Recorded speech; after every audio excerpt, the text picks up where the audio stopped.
오늘은 나이 들면 가끔씩은 멍 때림이 필요하다, 이런 말씀을 드려보겠습니다. 요즘은 머리를 비우기가 참 힘든 세상입니다.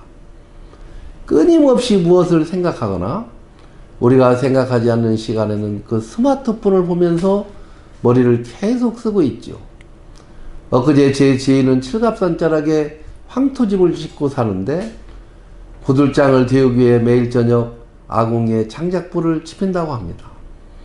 그 장작불을 지필 때마다 불을 멍하고 바라보면서 아무 생각하지 않고 한동안 앉아 있는데 그때의 마음이 참 평안하다고 그렇게 말을 하는 것이었습니다. 저는 한적한 시냇가를 자주 걷는데 가끔씩 흐르는 물을 바라보면서 아무 생각도 하지 않습니다. 이 흐르는 시냇물을 무념무상으로 바라보면 내 마음이 편안해지는 것을 느낄 수 있습니다. 우리는 앞만 보고 달려왔다, 이렇게 말할 수 있죠. 나이 들면서 가끔은 머리에 쉼을 줘야 한다, 저는 그렇게 생각합니다. 그러면 한결 마음도 편안해지고 새로운 삶의 에너지도 생기는 것을 느낄 수 있습니다. 무엇인가 계속해서 생각하는 것보다 오히려 머리를 비우는 행동에서 세상을 바꾸는 창의적인 그런 아이디어도 생기는 경우가 있습니다. 고대 그리스의 수학자 아르키메데스는 헤로당으로부터 자신의 왕관이 정말 순금으로 만들어졌는지 조사라고 명을 받고 고민하다가 머리를 식히기 위해 목욕탕에서 부력의 원리를 발견했다고 합니다.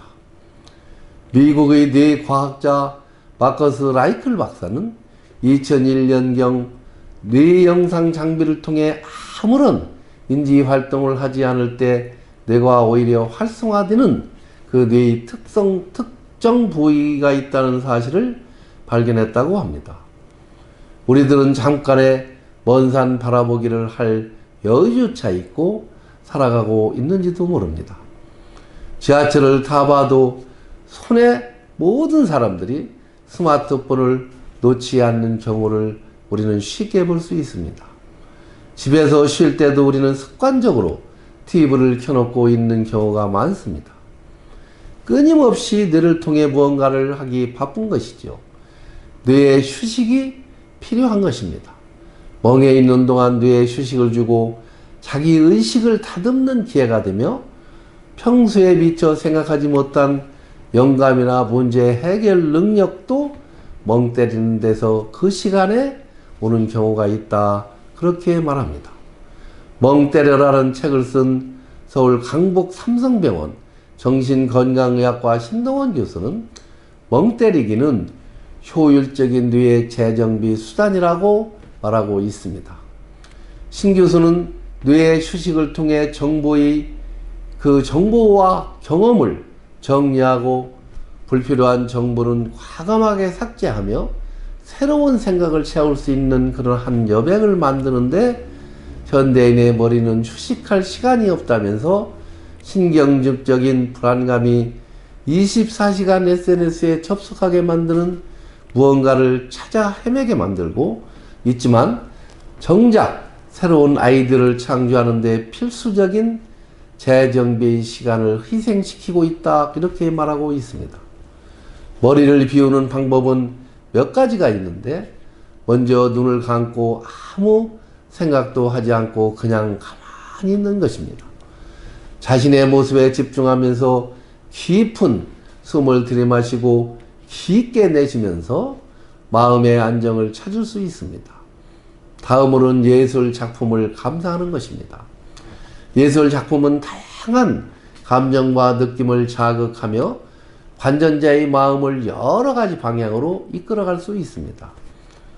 저 같은 경우에도 미술에 전혀 지식이나 조예가 없는데 미술 작품 전시회에 가서 관람하다 보면 마음이 편안해지면서 좋은 상상력이 생기는 것을 느낄 수 있습니다.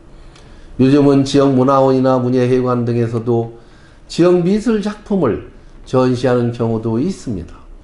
이 분야의 지식이 없어도 한번 가보십시다. 무엇보다 그리고 무엇인가 새로운 느낌을 받을 수 있을 것입니다. 다음으로 산책이 있습니다. 산책은 머리를 비우고 몸을 움직이면서 마음을 정리할 수 있는 좋은 방법입니다. 마음이 복잡할 때 한적한 곳을 산책하면 마음이 차분해지면서 복잡한 머리가 정리되는 것을 경험할 수 있습니다. 저 같은 경우에는 화가 날 때는 그 감정을 억제하기 위하여 산길을 오르고, 문제가 복잡하여 마음이 울적할 때는 시냇가를 산책합니다. 흐르는 시냇물을 보면서 나에게 닥친 이 상황도 저 시냇물처럼 흘러내려가듯이 좋은 환경으로 반드시 변화할 것이라는 그런 생각을 하면서 산책하면은 마음에 평안이 찾아오는 것을 느낄 수 있습니다. 다음으로는 음악 감상입니다. 음악은 감정을 안정시키고 마음을 안정시키는데 도움을 준다고 합니다.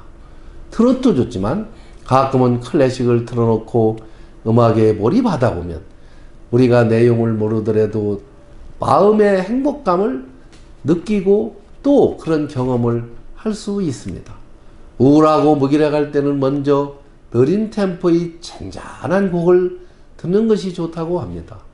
외롭고 슬픈 내 마음에 비슷한 분위기의 음악을 통해 나의 감정 상태를 반영하고 공감해주는 그런 작업을 선행한 후에 조금씩 템포가 빠른 음악, 경쾌하고 밝은 음악을 들으면 기분이 또 감정이 음악의 분위기를 따라 가게 된다는 것입니다.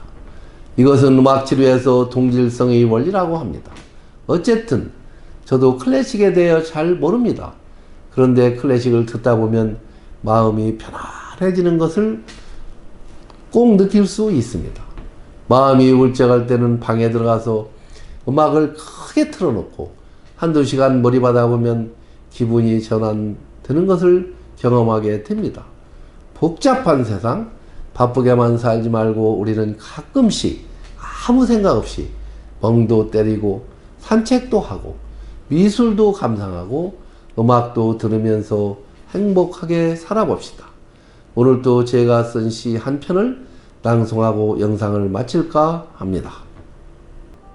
강 옆에서 황선만, 강물이 유유히 흐릅니다. 세월의 강물이 낡은 것들을 강물에 떠내려 보냅니다.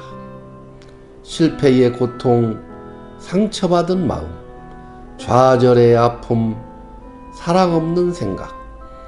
강 옆에 앉아서 새날을 기대합니다. 아직 경험하지 못한 새날, 믿음과 소망과 사랑을 품고 사는 새로운 고통이 온다 할지라도 사랑 안에서 능히 이길 수 있음을 다짐하면서. 감사합니다. 오늘도 제 영상을 시청하시는 모든 분들께 진심으로 감사의 말씀을 드리며 좋아요와 구독과 댓글을 많이 달아주시는 여러분들께 진심으로 고맙다는 인사를 드립니다. 감사합니다.